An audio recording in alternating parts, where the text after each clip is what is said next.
Chapter 27. Now when the morning came, all the chief priests and elders of the people conferred together against Jesus to put him to death. And they bound him and led him away and delivered him to Pilate the governor. Then when Judas, who had betrayed him, saw that he had been condemned, he felt remorse and returned the 30 pieces of silver to the chief priests and elders, saying, I have sinned by betraying innocent blood. But they said, What is that to us? See to that yourself. And he threw the pieces of silver into the temple sanctuary and departed, and he went away and hanged himself. The chief priest took the pieces of silver and said, It's not lawful to put them into the temple treasury, since it's the price of blood. And they conferred together, and with the money bought the potter's field as a burial place for strangers. For the reason that the field has been called the field of blood to this day. Then that which was spoken through Jeremiah the prophet was fulfilled. And they took the 30 pieces of silver, the price of the one whose price has been set by the sons of Israel, and they gave them for the potter's field, as the Lord directed me. Now Jesus stood before the governor, and the governor questioned him, asking, Are you the king of the Jews? And Jesus said to him, It is as you say. And while he was being accused by the chief priests and elders, he did not answer. Then Pilate said to him, Do you not hear how many things they testify against you? And he did not answer him with regard to even a single charge, so the governor was quite amazed. Now, at the feast of the governor was accustomed to release for the people any one prisoner whom they wanted. At that time, they were holding a notorious prisoner called Barabbas. So when the people gathered together, Pilate said to them, Whom do you want me to release for you, Barabbas or Jesus, who is called the Christ? For he knew that because of the envy they had handed him over. While he was sitting on the judgment seat, his wife sent him a message saying, Have nothing to do with that righteous man, for last night I suffered greatly in a dream because of him. But the chief priest and the elders persuaded the crowds to ask for Barabbas and to put Jesus to death. But the governor said to them, Which of these two do you want me to release for you? And they said, Barabbas. Pilate said to them, Then what shall I do with Jesus, who is called Christ?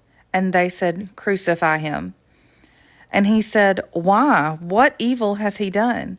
But they kept shouting all more, saying, Crucify him. When Pilate saw that he was accomplishing nothing, but rather than a riot was starting, he took water and washed his hands in front of the crowd, saying, I am innocent of this man's blood. See to that yourselves. And all the people said, His blood shall be upon us and on our children. Then he released Barabbas for them, but after having Jesus scourged, he handed them over to be crucified. Then the soldiers of the governor took Jesus to the praetorium and gathered the whole Roman cohort around him. They stripped him and put a scarlet robe on him. After twisting together a crown of thorns, they put it on his head and a reed in his right hand, and they knelt before him and mocked him, saying, Hail, King of the Jews!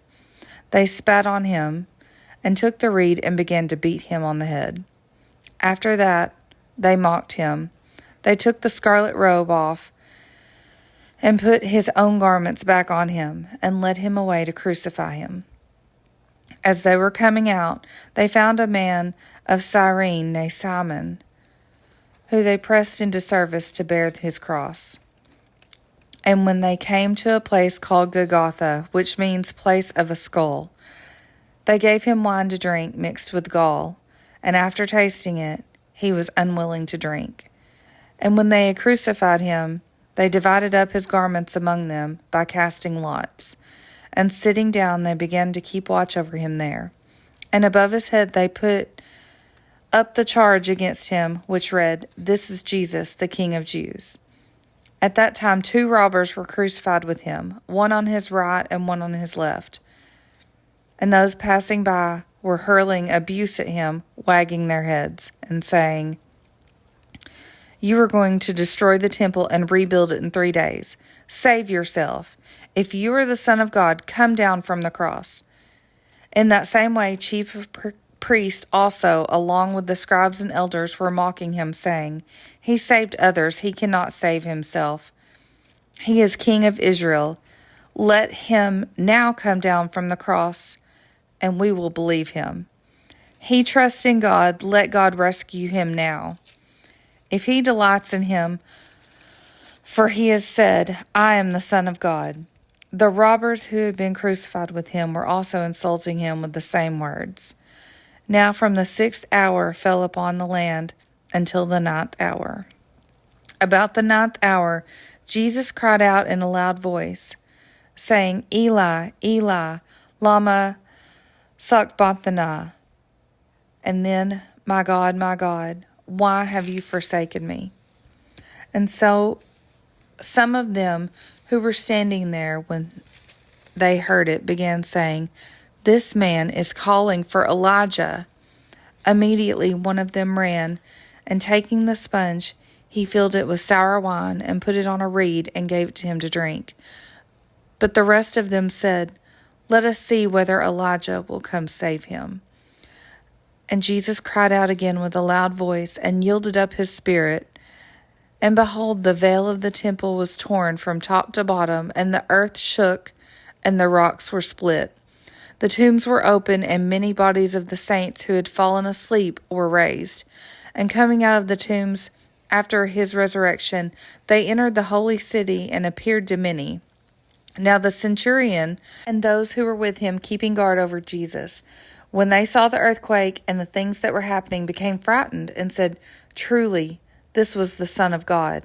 Many women who were looking from a distance, who had followed Jesus from Galilee while ministering to him.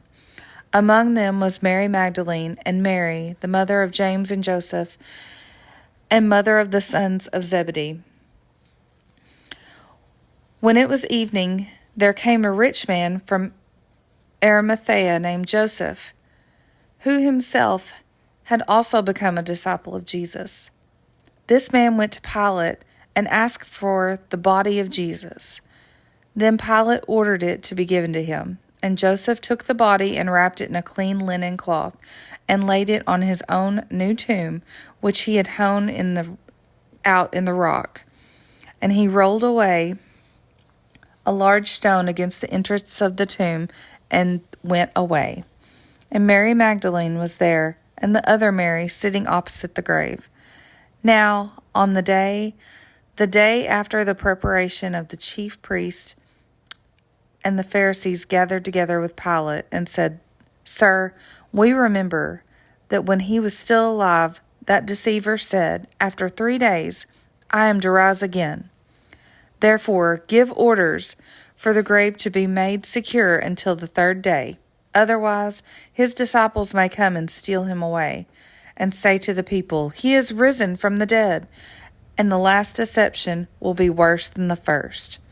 Pilate said to them, "You have a guard. Go, make it as secure as you know how." And they went and made the grave secure, and along with the guard, they set a seal on the stone. Chapter 28. Now after the Sabbath, as it began dawn toward the 1st day of the week, Mary Magdalene and the other Mary came to look at the grave. And behold, a severe earthquake had occurred, and an angel of the Lord descended from heaven, and came and rolled away the stone and sat upon it. And his appearance was like lightning, and his clothing as white as snow. The guards shook for fear of him, and became like dead men. The angel said to the women, "Do not be afraid, for I know that you are looking for Jesus, who has been crucified. He is not here, for he is risen, just as he said. Come, see the place where he is lying. Go quickly and tell his disciples that he is risen from the dead, and behold, he is going ahead of you into Galilee. There you will see him. Behold, I have told you." And they left the tomb quickly with fear and great joy, and ran to report to his disciples. And behold, Jesus met them and greeted them. And they came up and took hold of his feet and worshipped him. Then Jesus said to him, "Do not be afraid. Go take word to my brethren to leave for Galilee, and there they will see me." Now while they were on their way, some of the guard came to the city and reported to the chief priests all that had happened. And when they had assembled with elders and consulted together, they gave a large sum of money to the soldiers, and said, "You are to say, his disciples came by night and stole him away while we slept. And if this should come to the governor's ears, we will win him over and keep you out of trouble." And they took the money and did as they had been instructed. And the story was widely spread among the Jews, and is to this day. But the 11 disciples proceeded to Galilee, to the mountain where Jesus had designated. When they saw him, they worshipped him, but some were doubtful. And Jesus came up and spoke to them, saying, "All authority has been given to me in heaven and on earth.